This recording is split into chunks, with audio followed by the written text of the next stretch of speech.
I'm Coach Tarek. And I'm Vanessa. We are your movement experts, and we are here to educate health and fitness professionals with the tools to create real change for and within the industry. Hello and welcome back to Purpose Driven Movement Podcast. My name is Vanessa. I am your host again for today. I am pretty excited to introduce you to Tom Williams, a breath performance physio. From our chat, you will get to understand exactly what that means.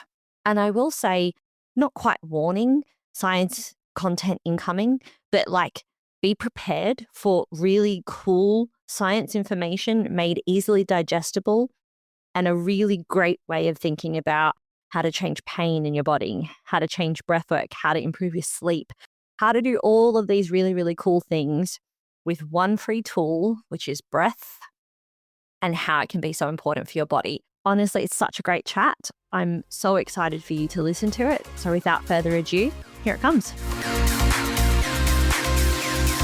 Check out the Functional Training Institute's latest offer, which is 15% off of any of our online training courses. Simply go to functionaltraininginstitute.com and input PDM15 at cart checkout. I'm so excited to welcome Tom Williams. Now, Tom, you refer to yourself on Instagram as a breath performance physio. Firstly, hello. Yes, so thank you for having me. Hello, everyone. So my first question is, what does that mean? It is a great question. Honestly, so the backstory to it is pretty simple. I got knee in the cog 6 years ago, and I, through a very long process, found someone who could help me with discomfort, which led me down a path of breathing. And so when I started learning how useful it was for movement being a physio, I was like, oh, this is really cool. And I just happened to treat someone who worked with a bunch of entrepreneurs in the business world. And so then I, to this day, still have a role as a mentor in this entrepreneur business space. And she essentially wanted me to go present the utility of breathing to them from a business perspective. I was like, I have no idea about that, but sure, I'll learn that.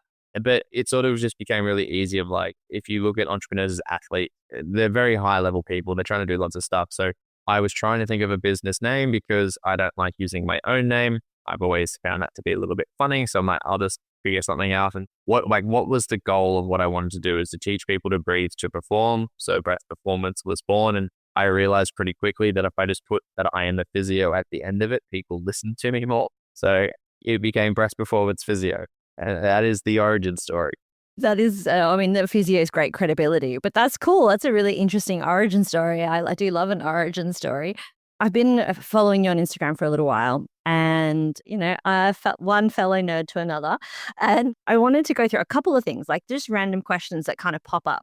And if someone was going through your Instagram, first one that really stuck out to me, which was really cool, is you have this before and after of a swimmer, which not that much time in between shots, with quite a significant improvement in their their shoulder mobility, and you could call it thoracic mobility as well for sure. I'd love to understand a little bit of your method and how you kind of, worked through what issues were going on there. I think it's really cool. The before and afters, not just before and after session, before and after a couple of weeks, couple of months. Really, it's a proof of work, particularly for our athletes to go you've done the work, here is the result. And we line that up with their coaches and stuff to make sure they're hitting PBs, and they tend to because it's really cool. But in essence, someone like him or anyone like that, there's sort of two really simple ways to think about how you would start. One is are you going to start more proximally, around the trunk, make the trunk move, or are you going to start more peripherally, the hand, the feet, or how your eyes essentially move? And in essence, because I do, as the name sort of suggests, breath performance, I think that everyone needs to understand how to breathe with movement so they can own movement, understand movement. And in swimming and running and endurance sports, evident, because if you can't breathe, you don't perform. So with him, it was honestly very simple. If you can breathe in and out really well, that's great. Get all the technique right with the tongue and the roof, the nose, etc. Some of that goes out the window with swimming, but we still need to do this perfectly on land, or as good as we can. And all you have to think of is in between each of your ribs, you've got these little intercostal muscles, and you got 3 layers of them, and then you got all the muscles that overlay them. And those ribs, one rib technically has 4 joints, 2 at the back, 2 at the front if you count the cartilage, and then onto the sternum. So if it doesn't move, you're going to be stiff. So in essence, the first thing that I tried to do is, can you breathe into anywhere in your rib cage? If I asked you to expand, can you expand? And it's not that you can preferentially move air into one spot. That's not what happens. But can you get tissue moving? Like anything else. If I've said, let's leave you on like this all day, is it going to be stiff at the end of the day if you try to extend it? Everyone has always said yes. It's just the same thing with your rib cage. So for him, it was like, can you breathe into all these spots first? And like that in session made a little bit of a change, which is cool because it's like, okay, first and foremost, just get stuff moving. But I use the art of breathing to do it. And then it's like, okay, what is the next thing that we have to identify with you? Because with his overhead position, we call it a combined elevation or a high elbow position. Again, thoracic, shoulder, it's all just a coupled thing. So it's like, yeah, can it all move? This one, if anyone's following along on Instagram, it's this interesting position. Yes. So it's like, can you get up here? Because again, it's going to really dictate how high you can get into a couch, which makes life just easier and more efficient. So rather than just being specific with one muscle, it's based on movement. Okay, can I put your shoulder into different positions just isometrically essentially first, and can you breathe? And often the answer is no. So we start with a lot of those breathing things, trying to stay pretty proximal first, just so we can build it in. Then we assess the hand, because again, put very simply, when you're swimming, it's not your shoulder that pulls the water, it is your hand. If your hand does not hit the water in a certain manner, the whole chain of events up doesn't really work the way you want it. It's the same as when you're walking. If you have a hip issue with walking, you have a foot issue with walking because the foot hits the ground. So we then start delving in as we're doing the proximal stuff, what happens around the hand, and then start identifying, does he have capacity through his finger wrist flexors? Does it have the sort of prerequisite mobility, the relative stiffness at tendon to do so? And we go, okay, cool, we've started the proximal moving strategies with breathing and other stuff with some loading. We're going down to the hand to make sure they have those strategies, and then add some loading, because all of this is still predicated on strength conditioning principles, because if you don't use them, nothing else happens. We still need to progressively overload, etc. And then it honestly just becomes a case of, do you do end range training, or do you do just through range training, or are we trying to just get really strong, like in the middle of the range? And for someone like him, we had to go through range and do a lot of end of range training. So there was a lot of work of, we're not trying to get your nervous system to open up the safety net. We need to create a new safety net, which is wider. So with him, it was just go to the end. We'll periodically load it. We will make sure that you can breathe and keep maintaining the things that we want. But it's all driven by different hand postures and like how you push, pull, etc. And it's always a credit to like the person, because like they're the one who does all the work. I just help point them in a direction. And yeah, he did incredible. Like, and I think I actually saw him last week or the week before, and so he's PB'd in all of his events, the like subsequent times, which is cool. He has performed like, again, far and away better this year than compared to when he was at a previous club. And part of that comes down to be honest, the coaches that he has now are amazing. The system's so much better. The coach wants to get them like screened and get them onto their own specific plans early, and then he does the work. Because if he doesn't do the work, none of it matters anyway. So yeah, it was really cool. And he's a really good kid. That always makes it far more fun for me when they're nice and, you get to have a bit of a chat and a bit of a laugh. That's cool. Lots of interesting things just went through my mind there with all of that. Great process. Thank you. All right. Well, I'm going to write down vestibular for a little bit later. But first of all, I think you said the art of breathwork. And I'm really fascinated by this turn of phrase, but also I suppose the like explosion of the breathwork movement that's kind of coming into the industry and things like that. And I'm a big proponent of it. However, like everything, can there be bad things or ways that you don't want to breathe or functionally breathe or something like that? And how would you describe to someone what you're calling the art of breathwork? That is a very good question. And I really hope that everyone listens to this one point, because I think it changes your mindset on everything. I do not believe in any bad movement. What I believe, and this is straight taken from, there's a movement system called original strength, which has a lot of similarities in some of its movement principles to something called dynamic neuromuscular stabilization, DNS training. But in essence, in original strength, all movement is good, better, or best. The idea is to phrase it as, or whatever you're doing now, you are doing it as good as you currently can based on your life experience, movement understanding, and all the prerequisite injuries and neurological things that have happened. You're not trying to do it poorly or bad. It is literally doing the best you can. So if you flip that for a second, there is no bad movement because you are doing as good as you can. What we do know from that, though, is there are other ways to do the movement which may be more efficient or allow you to achieve certain task outcomes better if you do it in a certain manner, which may not be the one that you're doing. And whilst that does sort of sound finicky, the mindset to that really helps people. It changes you from like a victim or someone who is doing something poorly and you feel like shit to, oh, I'm actually, well, that's cool. That's cool to know I can actually improve. So I think that's the first thing, because yes, it does. It helps people feel better about their body if you phrase it that way. I like that. That's so important, because at the end of the day, if you don't have success or competency, then you don't necessarily want to do the task. Most of the time, people don't follow through with exercise is because they don't feel safe, they don't feel competent, and they don't have any success, or maybe very minimal success. So that's huge, is what you're saying there, is change your mindset on breath, change your mindset on movement. Maybe that movement that you're doing isn't the right one for you right now. Yeah. And like it's funny because like you listen to people say things like, it's about growth mindset and all these things. And like sometimes I think within society that becomes like a buzzword, and then obviously people get turned off it. And, there is nuance in all conversation, but there's also some very simple things. Like if you scream at yourself and yell at yourself all the time, you can't feel good. If you don't feel good, you won't do it. The only time that like that really works is if everything is about to go absolutely kabang, and then you might change your life. But other than that, it's not useful. Yeah, I think that's the first bit. And then when it comes down to like trying to get, say, a movement of breathing that we require, it kind of depends on the framework you're coming from. So like I originated from what is more of a developmental / biomechanical understanding of the diaphragm, the abdominals, and breathing. And that was because it was the thing that helped me. And so in essence, what I learned through that process, which is stuff I didn't know, like I didn't realize that the diaphragm essentially controls a lot of the intra-abdominal pressure.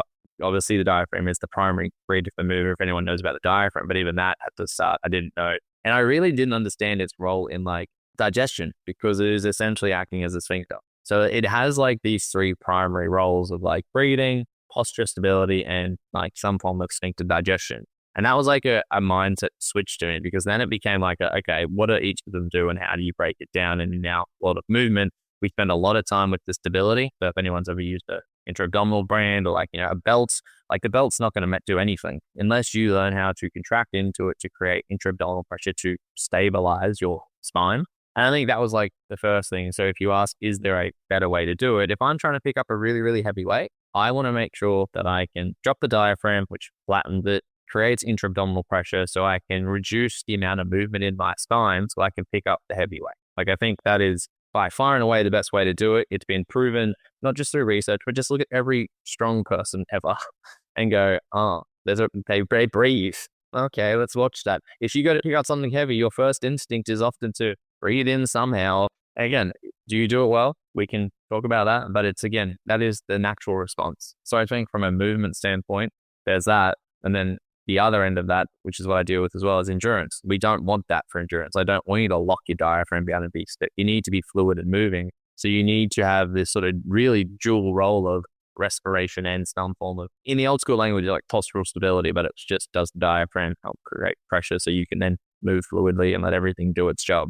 Again, it just has to be able to move. It has to be able to move with your limbs moving, with your head moving, the eyes, etc. Because if you can't do that, you don't layer it. It's not that you compensate, because again, I do not believe in compensations. I believe in movement strategies or, to solve movement problems. And again, is it efficient or not efficient? We can debate that, but it's not a problem. It's just, if you want to run 100 kilometers, I don't really want you to be burnt out at the 30-kilometer mark. So we got to work on it. And, your body will always find the way that it perceives it to be the most efficient way to do anything. Yes, path of least resistance is the key. We all like it. We all do it with everything. Yeah, for sure. That's cool. I really like a little bit more biomechanical side of breath work. Coming from that side of that, I really enjoy that. And I think a lot of people can sometimes be turned off by breath work because they feel like it's some spiritual thing. Woo-woo was the word that was used at the start when I first learned it. So yes. And it is when you look at people who do some really good work in that spiritual world, like Johannes Egbert is one. Like I've done one of these little getaway retreats back in 2020. You have done a few up here where people do more of that spiritual breath work, and there is a huge place to it. Like if people were to experience it in a group setting, I think it's really powerful. You doing that by yourself does not have the effect. And I think that in itself is its own little like gathering. And it's kind of like, people used to go to church and sing hymns and stuff. And fun fact, if everyone Because look at hymns, a lot of the hymns, as you exhale for like 6 seconds. Like there's a reason hymns are kind of designed the way they are for certain ways that they want your heart rate coherence to go. All these words that we use now that they would have no idea about, they just knew that do this, felt good. And now we take this concept, we put it over to breathwork, which seems weird to people, but in essence, it's a group of people who are collectively trying to better themselves through a certain practice. And this just happens to be breathing. I love that. It's so good. I agree with you. Breathwork in group settings is truly transformational. In terms of it's euphoric. It's like there are a lot of physical sensations that happen in your body and emotional ones potentially. And that can be positive. It can be like a floodgate of, stuff like kind of coming out, which is cool as well. I'm all for it. I love it. But I think for me, the biggest transformation of change recently has come through my dedicated, conscious, daily noticing of my breath. The biggest thing that you could do, the foundation. Yeah, vigorous nodding for anybody. Very strong nodding is truly like, if you think simply as a child when you were born, unless you have a neurological deficit or some other like thing that we might pathogenicize or anything, like you'll breathe through your nose and you'll breathe pretty well for the most part. That's just what you do. And if you watch what happens to babies, like the environments they get put in where it's too hot or they get carried really too close or the food that they get, there's lots of reasons why that pattern stuff is just pretty young, unfortunately, these days compared to, say, historical, but it's a pattern we lose pretty quick. And so it's not deemed to be a problem because not many people think about it being a problem until, it becomes a problem when people start getting exercise-induced asthma or they have like these random stiffnesses across their trunk. And like, again, the only reason I know all of that is because I experienced all of them. Like it's a lived experience as much as anything else. And I try to tell people when you talk about the awareness, it took me probably 18 months to completely shift pretty much all of my day-to-days from being like any of this to in between sentences. And what I found, which was kind of just a side note, is I learned how to public speak better. I could pronunciate words and I'm far more efficient than I wouldn't speak as quickly. And I'm already a quick speaker. I used to be rapid. So yeah, it's a lot of cool things that happen when you notice it and fix it. I really like that. Yes, I agree wholeheartedly. Similar kind of lived experience, a child with asthma, exercise-induced asthma, allergies, and you don't even realize it. And then my sleep quality has changed dramatically since I've really paid attention to it. And those things you can't really take that for granted as an adult, as a teenager or any age. But I just read a stat that Australians are some of the most burnt out people in the world. And I look at how simple it could be to give someone some tools to help them with that. And breathwork is one of those ones. Well, and so this was like, you talk about sleep. So in the original presentations that I did, there's always a founder who comes in and sort of like the head founder for the cohort of entrepreneurs who do the program and asks me like point blank, like, is there a way that you could get someone to experience a good night's sleep? Because anyone who is an entrepreneur in that business space, none of them sleep well. They work way too long of hours. I'm like, I can show you all the stats. I can tell you the physiology of like how, you working 12 hours is actually a waste of your time, but like no one wants to hear that. And so thankfully I got to work with some of them more in a one-on-one setting and like you get to experience it with them. And like, yeah, like it's not rocket science. It's just a bunch of lists. Like I had a list of 20 things and it was sort of dictated into daytime behavior, nighttime behavior based like firstly off the book of Matt Walker's sleep book. And then like just went through the literature for the sleeping stuff. And you realize if you just find the right sort of habit for someone to get the in, it becomes a positive cascade. They do the first one, then the second one, then the third one, and then all of a sudden it's like 6 months down the track, yeah, like I sleep a lot better. And all it is you started with the small thing first and found it move forward. Because again, there is so much out there, as you know, too. Like people come with all these ideas, but they get stuck with what to do because even as AI develops, like people still want the confidence or like the connection with someone to be told, like, please, like, what do I do first? And that first thing might be the most simple thing, but it might be the biggest change of their life. The butterfly effect. 2 years down the track, it all started from a 2-minute little habit that, could be anything. But in my case, it's often just breathing. It's awesome. So great. My next question, I want to talk a little bit about this pain spiral. You have a really great picture on your Instagram that illustrates the amount of attachments, muscular attachments. We won't talk about fascia, but muscular attachments to the diaphragm. And I just wanted to give like a little bit of background as to why I find this fascinating. So I do a little bit of hands-on work with my clients. I work with clients in pain who have kind of gone through the rigmarole of, I've seen this physio, I've seen that person, and they want to do exercise. They just can't, essentially. They just can't. They have their starting points very, very regressed. I hate using that word. It's just where they are. And it's not their fault that traditional exercise is just not catering for them, essentially. And most of the time, I would say like 95% of people, their rib cage, their chest, their neck, everything just feels like a block. It's like a block. It's like a solid block. And, I build a rapport, I build trust. When you have trust with someone, it helps quite a lot. Like there's so much that goes on there. And I think there's a lot emotionally and psychologically that kind of gets stored there. But if we just talk about physical, I have been able to help people in pain move so much more effectively. It still takes time. Like it probably takes a good couple of months to get rid of all of that blockness, I want to say, from them, and for them to trust the process, that by doing less in the gym and breathing better and noticing that kind of stuck feeling that they get and what they can do when they feel like that, which usually turns out to be breathwork. Yeah, could you tell us a little bit more about this? Because I'm so fascinated by it at the moment.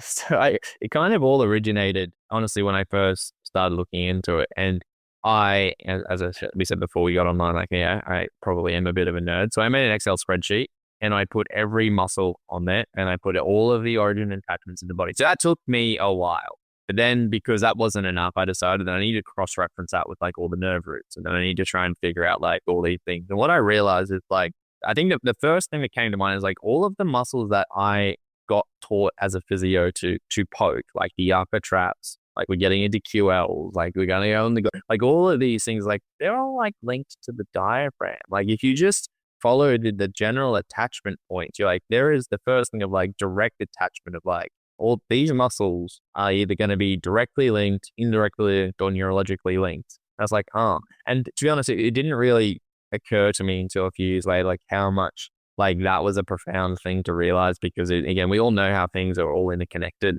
And you sort of said fascia before, we won't touch it, but like fascia is another one where like, if you look at embryogenesis, and anyone who doesn't know that, it's just how you form as a little fetus in the womb. You literally develop from these like three primary layers, and like everything comes from like essentially the same primary spot.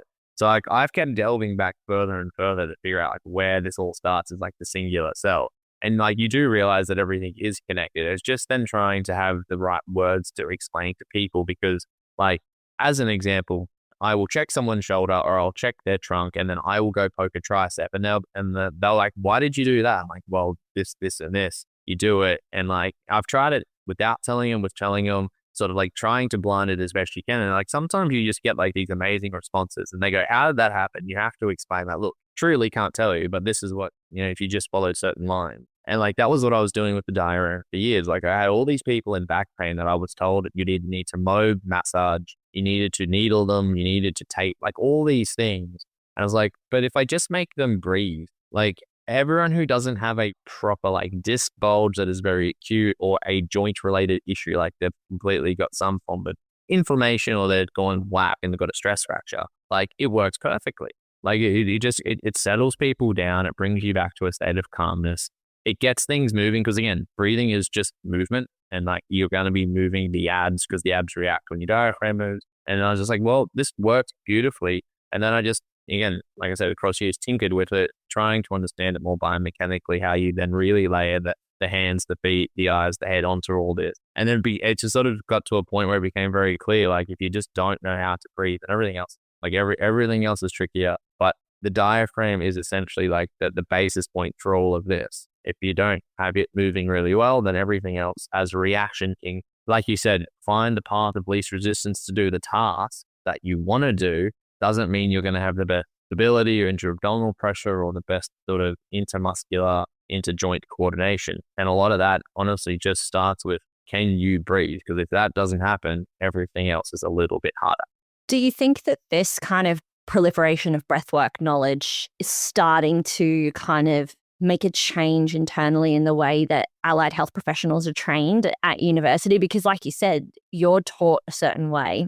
And again, I've heard this from other allied health professionals who are kind of going against their own grain. How do we start to influence the main body of their profession to be able to utilize something as simple as breathwork? Great question. So my first answer to you is no, it's not changing how they're doing it. So I have been fortunate enough to I've worked at the University of Queensland and the Queensland University of Technology. So the two of like the bigger unis in Queensland in a podiatry course and in a physio course. And I can wholeheartedly tell you they don't teach that stuff. There's a lot of stuff that sort of touches on roles of breathing within cardiorespiratory stuff where you're in the hospital. But again, none of that is referenced across to the musculoskeletal movement world. And I think that there's been attempts to, in some way, for sort of postgraduate stuff. So the Australian Physiotherapy Association, which is the sort of national body for physio in Australia, runs courses around the country. You can make of them what you will in terms of how good they are, how old they are, etc. Leave that over there. But a few years ago, there was, like, I don't know if you've heard of Campbell. I've seen Campbell online. He does brief body therapy. He's a physio by trade, does a lot of work with breathwork. I don't know if he still practices as a physio, but he got invited to do a session for the APA. I was like, okay, this is a good start because like they found someone who's prominent in the area and have brought him in. Now, the unfortunate part to it is like what I got told, and I haven't actually spoken to Campbell about it, just from the people who went and because I know the people who organize it all, it wasn't really well received. And I think that's a two-part thing. I think one is what Campbell's probably talking about doesn't resonate with these people because, again, Campbell is a physio, biomechanics, but he does talk a bit more about that the sort of spiritual, emotional stuff. And that doesn't resonate with people over here sometimes. And then the second part is if at any point you mention like you know, I got a course for you to learn more, which I think you did, unfortunately, I think it just sells them off a little bit. And it doesn't make, it's just what people do. And I can't blame him for doing it. Like if you have the knowledge and you want people to come, then great, but it's just how you present it. So I think that it's there. It's like knocking on the door, but they look through like the little hole and realize, I don't really want to deal with this yet because some of it's kind of like manual therapy, right? There's a lot of research, predominantly got brought out in the last 10 years or at least propagated in the last 10 years that it doesn't work. There's no mechanism for it, yada, yada, yada, which anyone who's ever done massage, manual therapy and stuff knows that that's not true. Like, one of the biggest things you can do is build rapport. Like if you build rapport and build trust through this medium and people feel better, move better, use it. Like, why would you not? That is silly to me. And I think that like breath work, because it can be, again, woo-woo, it can be a little bit this way and they can't systematize it per se, or they feel like they can't, they're not going to use it just yet, which is silly again, because again, it's actually in some way, like I've systematized how I teach breathing. And again, any system has to have the variant of being able to go left and right as required. But if you don't have some guiding force, then you've just got no idea. And that's already all there. Like, it's not like I invented it. It's all sitting out there in the books and the e-cup. I just don't think that they want to touch that yet, but they will eventually. For sure. I think that it's useful though for people who, for someone listening, the cool thing about breathwork, I think for me, like as a PT or a movement practitioner, it's one of the most incredible tools to use because it's so low risk. Like it's so low risk. Yeah, low risk and free. It is free. I know. And I don't know if that has a part to play in it because no one else is going to profit off it potentially. Oh, I dare say it would in some way. Yeah, I find it really fascinating. But no, thank you for sharing those insights. Really cool. Well, I also, it's probably a point to what you said there, like people, want to do their exercises and stuff. I think that's the biggest thing that ever drew me to it is like as a physio, particularly in that sort of first 18 months, like you have a lot of people who as you get taught, you give them their 2 to 3 exercises because they won't do any more, yada, yada, yada. And then like you realize like people, like it's because you don't have a plan and like there's lots of reasons why people don't do it.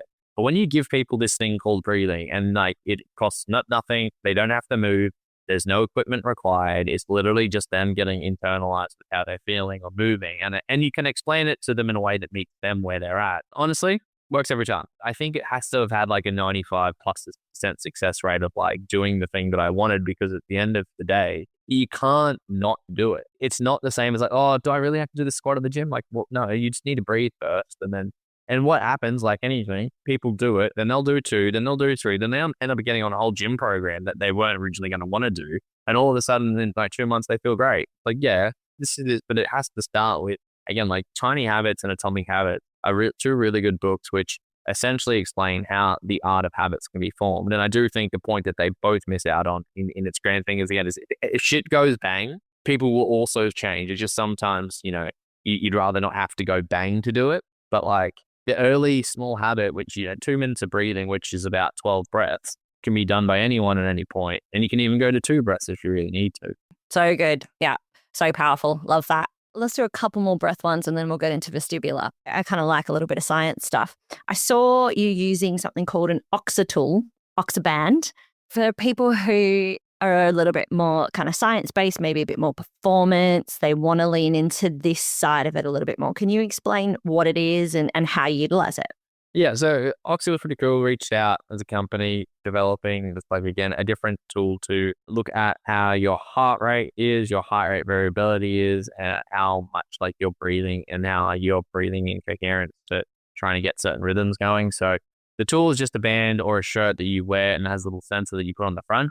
In essence, you can go through a bunch of different drills. So it's like, the Calm app or Insight or anything where there are breathing drills embedded into the system. The point of this band and the way it's designed is more like we are going to test you in some way and give you the data as the feedback so you can look to progress. So it is coming from more of a performance base. They sort of want to target more athletes in the long run, but whether or not they get there, who knows? So in essence, the band just works with an app and there's a real-time sort of feedback on the phone where you can kind of watch a ball sort of expand and inflate as you breathe in and out. It has sort of timers. So it's like if I want to do a heart rate coherence, like a 4 to 6, it'll have like a dong.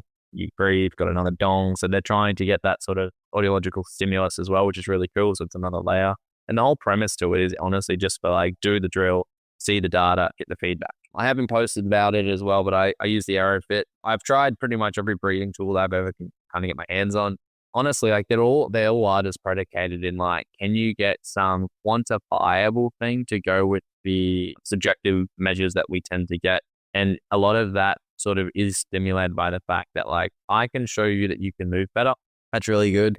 But kind of like a swimmer, unless we can prove to the coach that there's going to be a really positive outcome, or if you can't prove to the person, the athlete, it's just about energy resource. Like, are you going to want to put the time into it? So Oxy is pretty cool for that. And again, the band feels pretty good. It's pretty good, to sleek design. And yeah, I actually used it this morning, which is nice because it has like an hour monitor. So you can put it on and it'll just monitor how you're breathing throughout like an hour period doing whatever. And that's what I like about it. You don't have to sit still. It can kind of be like a almost real time what's going on. And like I have an Oura ring, like I try to test that as well and see what the differences are. And again, the trends are always pretty similar. The scores are different because each device does it differently, but the trends are always the same. You take 10 minutes out of doing stuff, you do some breathing, you get calmer. Who would have thought? It's like magic. But it is cool to get some of that data. Again, I don't worry about the score per se. I couldn't be bothered worrying about the score, but it is cool to see. Yeah, I've worn Whoop bands and done all of that kind of side of it. And I just know that there's a huge trend for wearables, and I can kind of see that the breathwork measurability, I suppose, is a useful one. One of the other pods that we had a breathwork coach on, he talked about how like you can expand like your lung volume and just through some simple like breath hold. And we talk about, I can't remember the measure names right now because they're probably written down somewhere and they're not in my head, but like taking a function, like how long you can hold your breath for without feeling like the desire to breathe and how you can expand. That's the one. Thank you, the Bolt test. And again, all of these are really cool. And I think for the skeptics out there, having a device where they can measure it or having metrics like the Bolt test are really useful because then they can see progress and they can see something that they've achieved. Yeah, 100%. So yeah, Bolt test, body oxygen level test. It's a test essentially designed from the potato method / the oxygen advantage. Then there's like the maximum breathlessness test, which is like done in 2 different ways. Like how many steps can you take with max breath, or like how long can you just sit there and do it? And then like the CO2 tolerance test is essentially the same as the MBT, where it's just breathe in, breathe out. How long can you sit there and tolerate the damn thing? Or how long can you take a breath in and slowly breathe out for? And like they're cool. So they get you the data and what is useful. So this is where like exercise-induced asthma is really important. I've trained multiple runners, particularly teenagers, and tends to be more teenage girls who tend to have this like mix of anxiety. Obviously it's a tricky period, and as a distance runners, so come to me, I help them with respiration. We use those metrics quite a bit because it's very clear cut for them to see.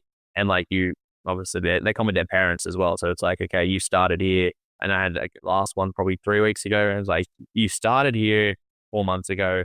You were literally more than like quadrupled this score. And I always give them in percentages because percentages sound way cooler than seconds. Like, it's not cool to say you jumped from like 5 to 10 seconds, but like to know that you've like literally doubled that percentage, like it sounds real thick. So always use that. Again, it always correlates with how they feel. So like this girl has been doing her PBs, had no anxiousness or anxiety whilst running until she had like nationals, which was an absolute cluster because it was 110-degree winds in mud and rain in Tasmania. And there were lots of people having issues because no one trains for these things. But like, as I explained to her, you haven't stress tested yourself in that environment. And that's okay because we haven't practiced that. We weren't planning for 110 kilometer wind, but she recovered quickly because she went back to what's the basics, like in the ambulance and everything, but just went to know and then competed the next day.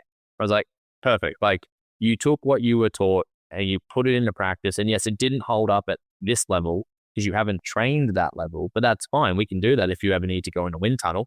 You don't need to. Let's not worry about wasting that time. Yeah, that's cool. Very cool. I like how you talk about how the nervous system affects your breath, but I do want to get onto a little bit of this vestibular kind of side of things that you were talking about. I know you do a lot of work with feet and bare feet. Yes. Yeah, a lot of work.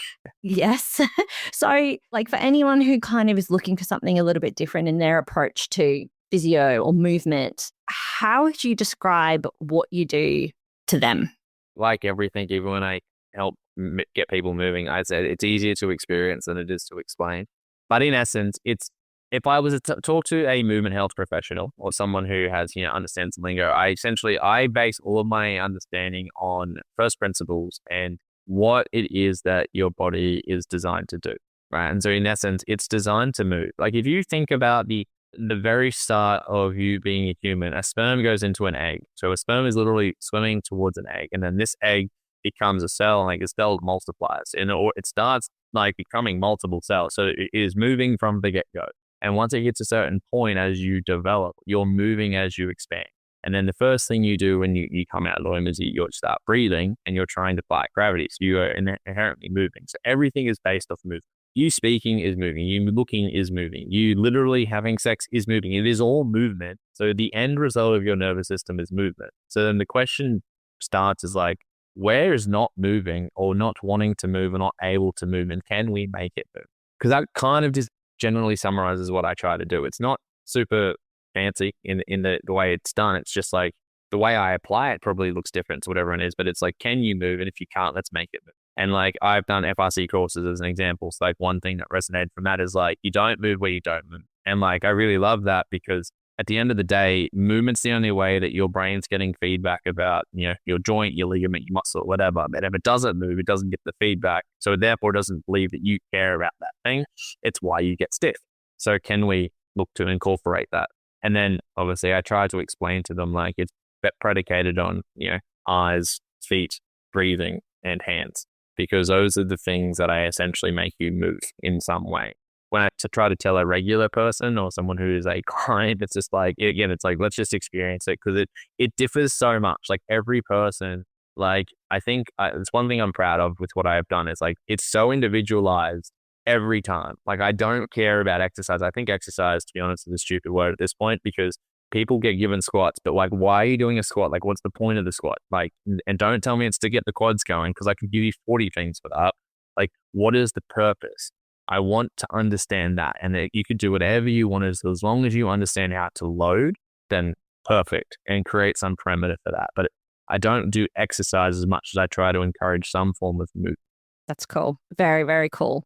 So if we're explaining to someone who's in pain, how their eyes affect their pain, what might be a really quick drill that could illustrate that to them? Because I'm with you, hands, feet, I'm all over movement stuff. There's a lot of sensory information that goes through those. But I think, eyes and balance and ears, people don't often have an awareness of how much that affects your entire body, essentially. And yeah. So it's probably a really good thing to give people the quickest background on this concept, right?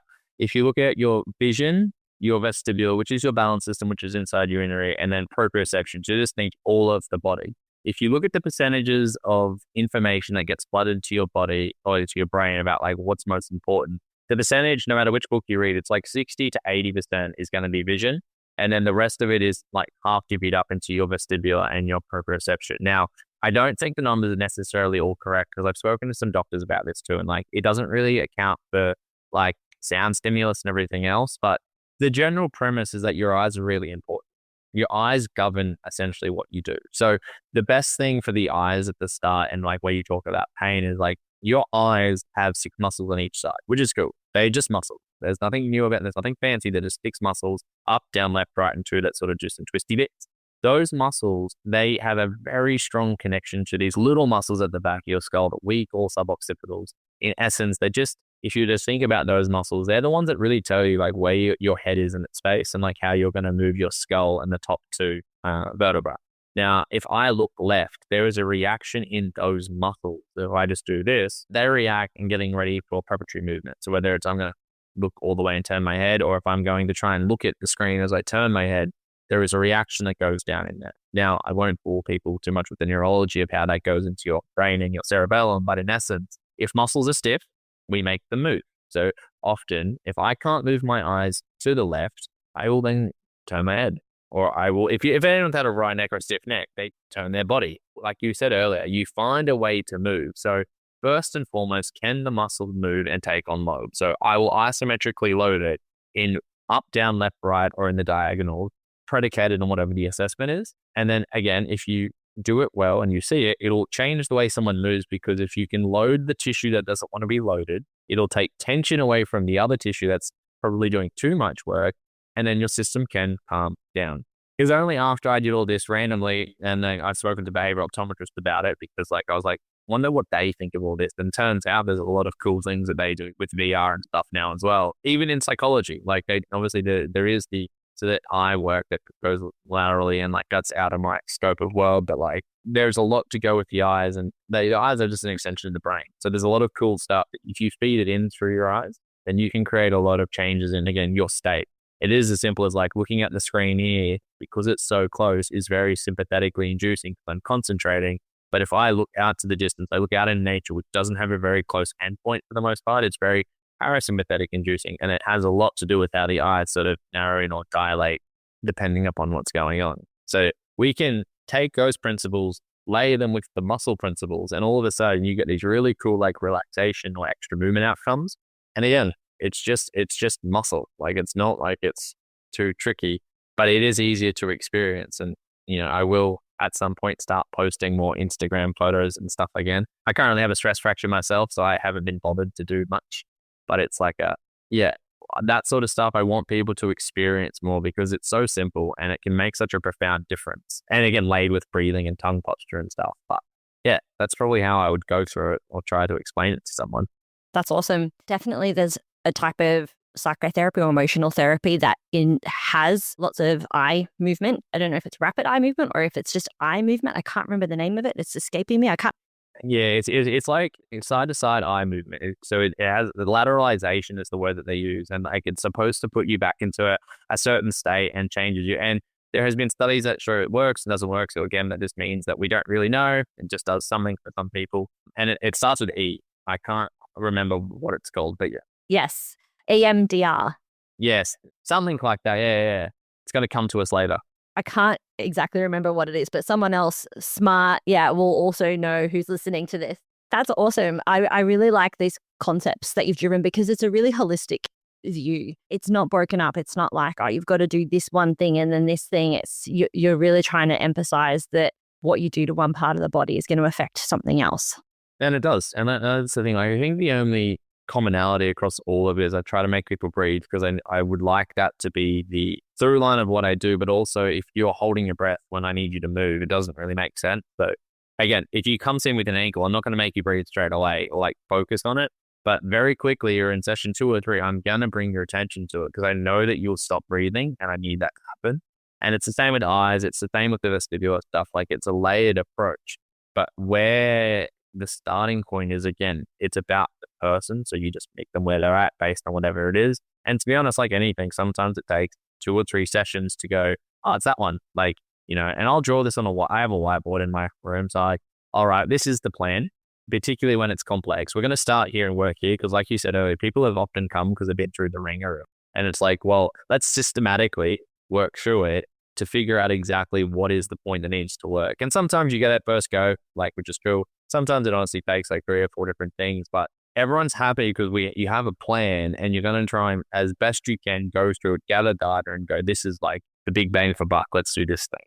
Yeah, that's awesome. That's really cool. I have a question that we ask all of our guests on the pod. So if you lived in Rainbow Land and you had no consequences and you could change absolutely anything about the health and fitness industry, what is it that you would change? I'd get gyms from being indoors to outside. Yeah, that'd be the biggest thing. So this is going to sound real bad, and this is not to offend anyone, but a few years ago, someone put it to me like, everyone who goes to the gym are like rats in a maze or rats in a lab. And I really started to ponder, like, because I didn't quite get it, but it does make sense the more you think about it. Like, most people who go to the gym often learn what is essentially bodybuilding exercises. So they get this very narrow bunch of movement. They go into this aircon closed room, which often poorly lit. And we know that sunlight doesn't really come through and affect your eyes and stuff as well as it could because the glass is too thick, yada, yada, yada. But then they do this, like, 10 to 20 different exercises. And they think they're doing themselves like justice and it's doing really well. And it's great for the morphological, like, stature of your muscle. But for the most part, it doesn't necessarily get the joints sort of linking in coordination. You're not layering your breathing. You're not layering your eyes and head. So everyone's gotten stuck almost in this. And there's like this workout fitness paradox where people think that it's going to help them lose weight. They're going to make them feel better. And often they end up getting hurt or they're not losing weight. They're doing all this stuff because it's not just about the exercise.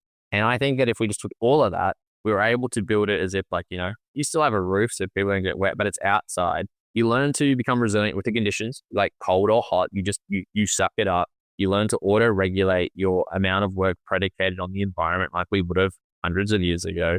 You're then having better light exposure. You're also, it all ran well. I would hope there'd be more human interaction because I believe that people interact better in those environments naturally than, again, in the closed-up environment, which, if you to look at it from an external viewpoint, is weird. Like the fact that people go into this little room, they all do these exercises, they put their own headphones in on top of loud music, and then they just proceed to not talk to anyone for an hour is very strange in some way. I get why people do it. I've done it myself, but it's just like let's go outside, talk and play and have a bit more fun. And I think the world would be a nicer place because people, to your point, in Australia, we'd be much less stressed because inherently you're doing something that is less stressful. I love that answer. And I think you explained it so beautifully from so many different parameters. I've always struggled with traditional gym movements. I can't sit still. I like to move. I like to dance. I like to do gymnastics. I want to roll. If I'm training my clients, I'm hanging off things. I'm like I can't even sit now. I can't even sit in a chair. Like I'm on a spinny chair. So you can't see on the video but I'm kind of spinning this whole time. Yeah. Yes. I'm only sitting in this chair because I'm actually at a massage therapist place because I'm getting a massage after this. And she's let me use one of her rooms for her. I was like, this is perfect. So what happens when you have good friends everywhere? I don't sit in chairs ever. I don't really like chairs.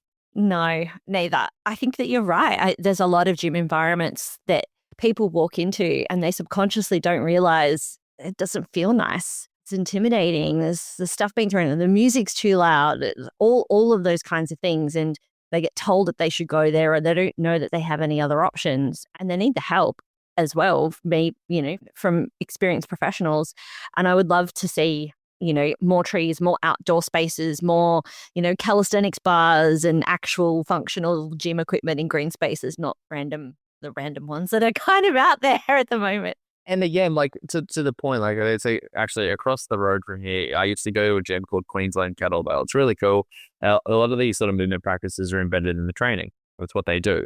And what like it is like you rock up. It's in a shed essentially, but it's decked out pretty well, but there's no aircon. So if you go in the morning, it's cold. If you go at lunchtime in summer, it was boiling hot. But it was everyone's on this shared journey together. Like we're all in here. It's like 5:30, being freezing our ass off, but we're going to do it together. And I think that's the camaraderie that gets built. So what happens? There's a community there. There's a community of people that have continued to go for years because they're going through this thing together. And I think that is the most powerful thing. Like at TFC, like we honestly believe like if TFC has become now like true spawning community and like a lot of it is predicated on A, is everyone on a shared journey or can we feel like we're on this thing together? And B, can we explain it through the use of story so people can actually resonate with it? Because it's how we learn everything. It's what I believe like the Bible. It's just a bunch of stories to give you guidance. Like it's not a huge prophecy. It's just a cool story that someone put down really well. And I'm sure a lot of things happen. It's supposed to be lessons. We don't learn facts really well. It's been shown that we don't really remember numbers. People who are like